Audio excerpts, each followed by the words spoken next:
Let us begin in the place where the lights have gone out.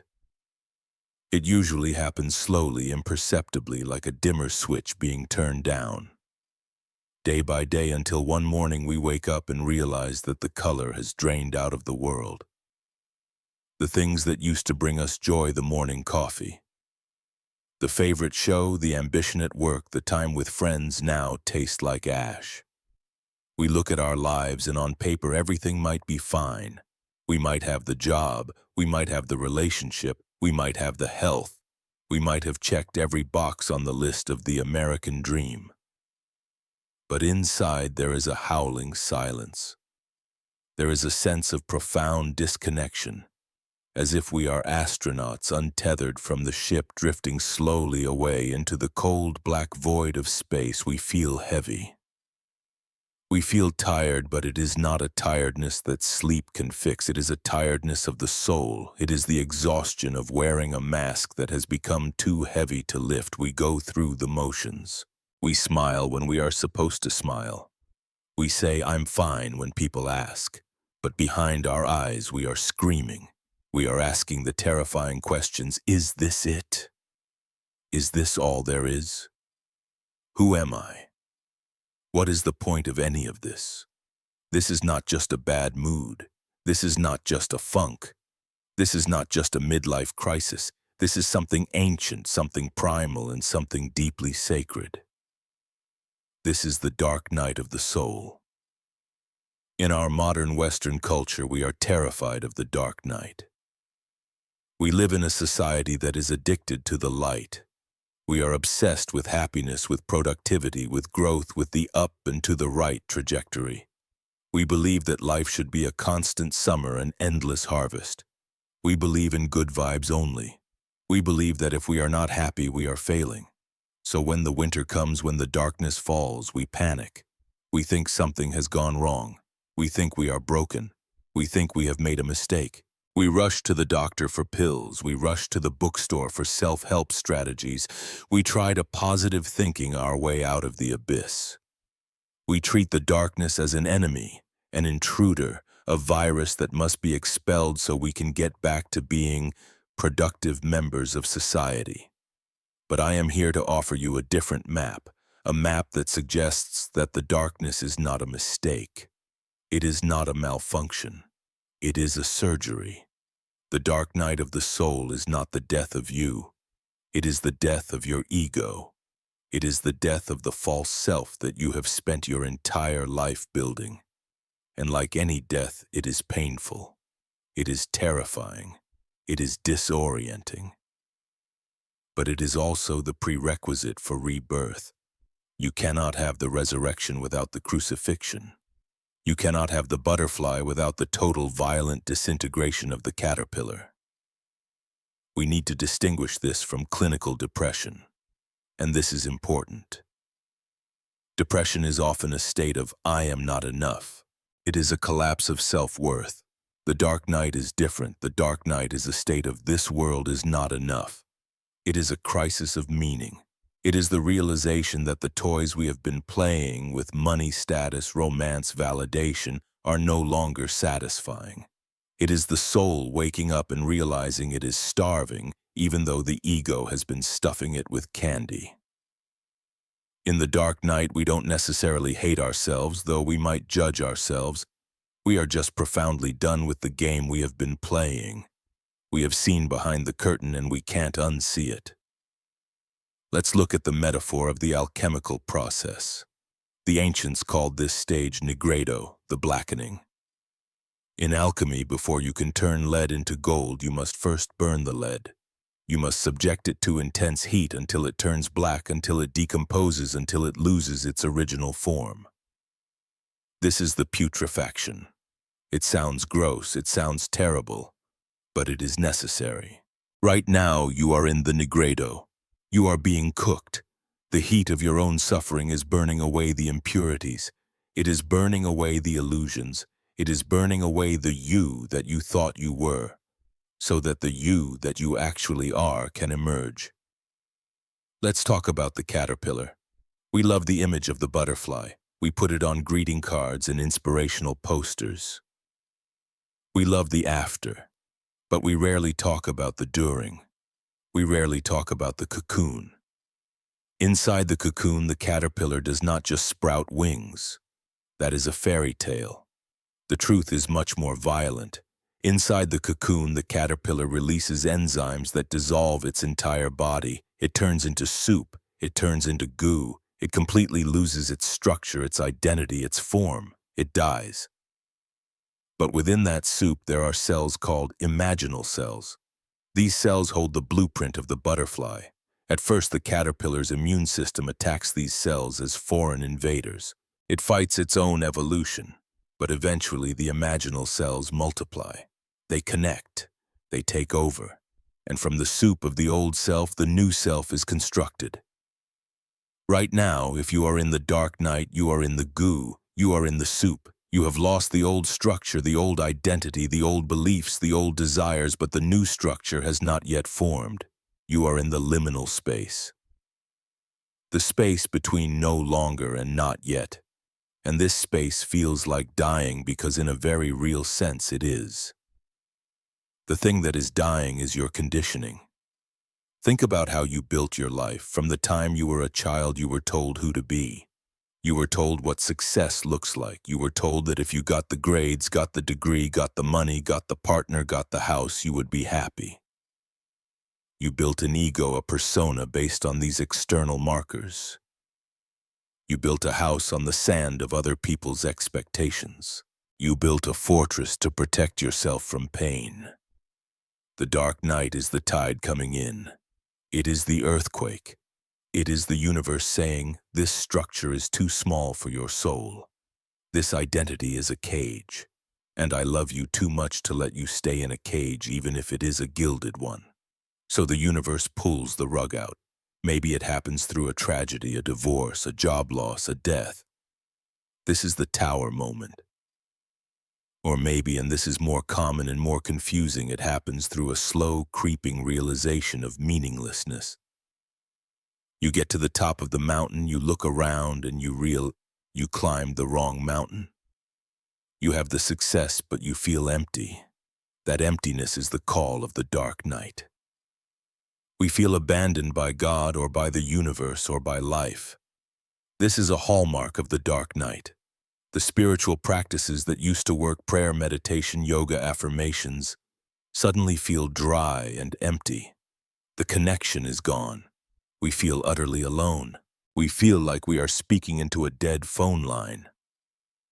But the mystics, St. John of the Cross, Teresa of Avila, Rumi, they all tell us that this feeling of abandonment is actually a deeper form of intimacy.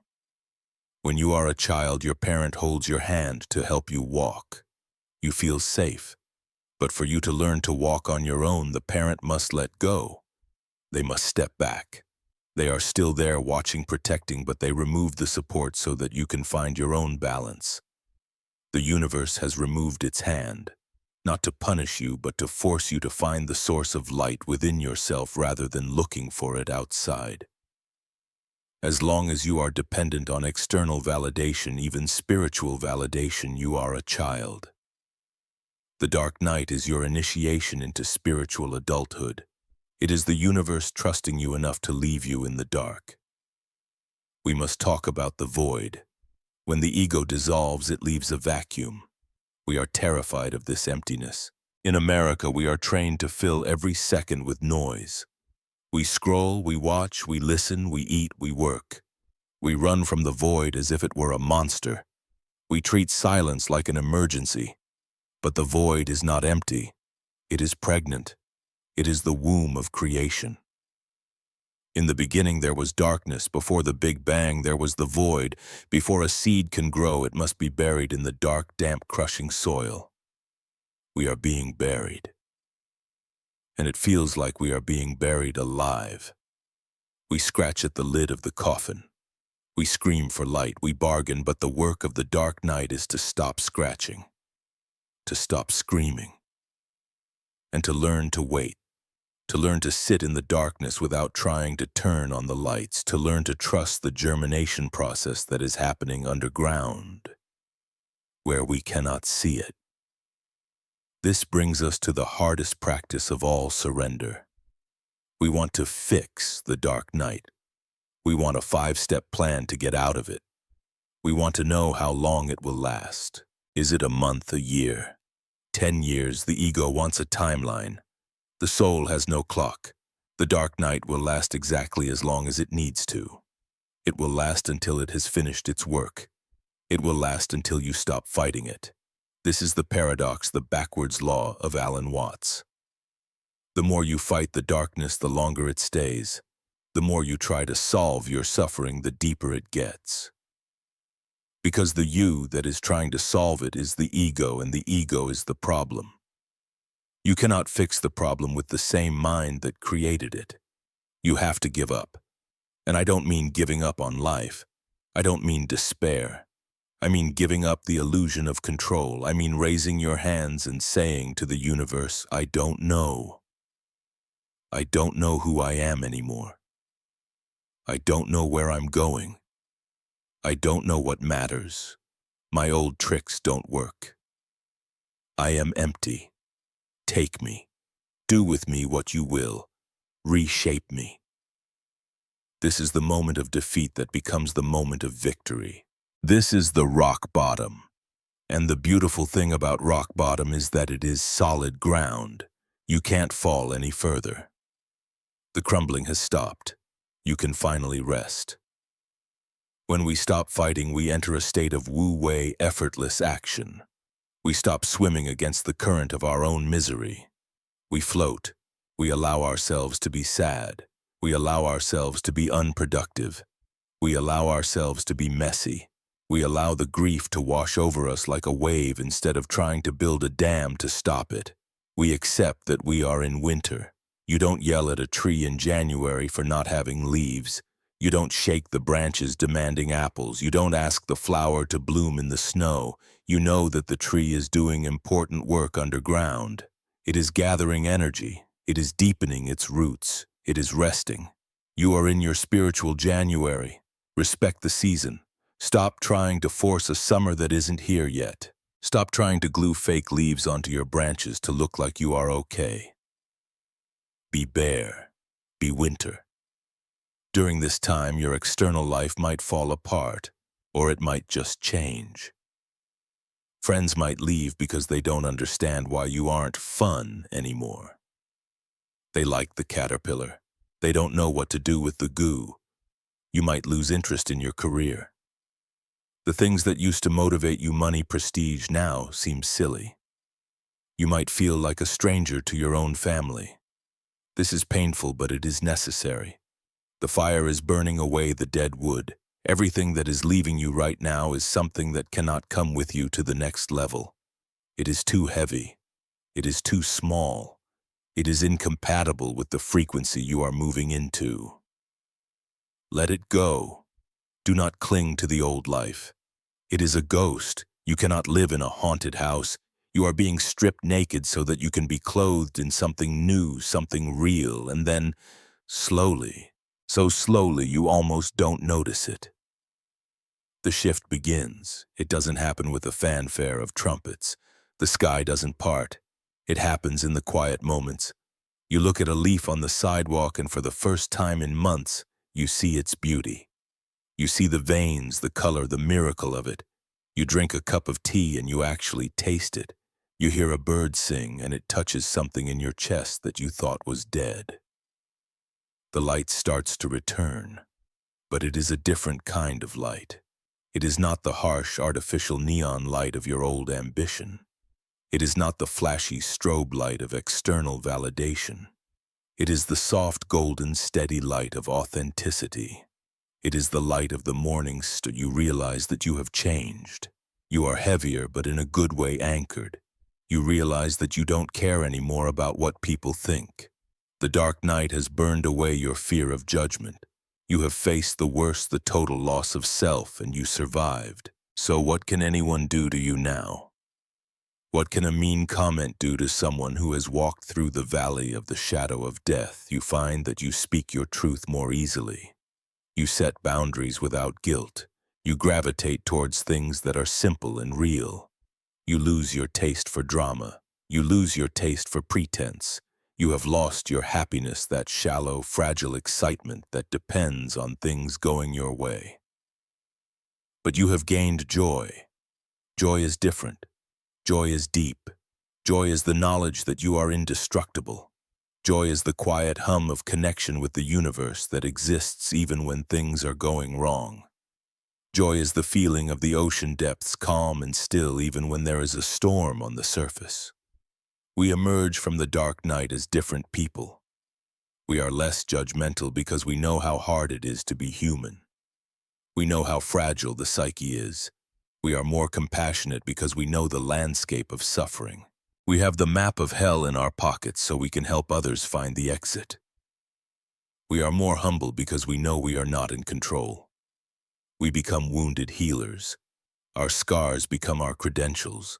When we meet someone else who is in the dark, we don't try to fix them. We don't tell them to cheer up or look on the bright side. We know that is insulting. Instead, we sit with them in the dark. We hold their hand. We say, I know how dark it is. I know it hurts, but I also know the way out. I have been here, and I will wait here with you until the sun rises. If you are in the thick of it right now, if you are listening to this in the dark with tears in your eyes, feeling like you will never be happy again, listen to me. You are not dying. You are waking up. This pain is the breaking of the shell that encloses your understanding. It is the labor pain of a new self trying to be born. Do not be afraid of the dark. The dark is where the magic happens. The dark is where the stars are. The dark is where the roots grow. You are being forged in the fire. You are being tempered like steel. The version of you that will walk out of this cave is a version you cannot even imagine yet. They are stronger, wiser, softer, and more beautiful than the person who walked in. So tonight, go easy on yourself. Don't try to solve your life. Don't try to figure out the 5-year plan. Just brush your teeth, put on your pajamas, crawl into bed, feel the sheets against your skin, feel your breath entering and leaving your lungs. You are here. You are alive. The universe is holding you even in the dark, especially in the dark. Trust the process. Trust the timing. Trust the void. The dawn is coming. It always does. But until then, rest. Rest in the mystery of becoming.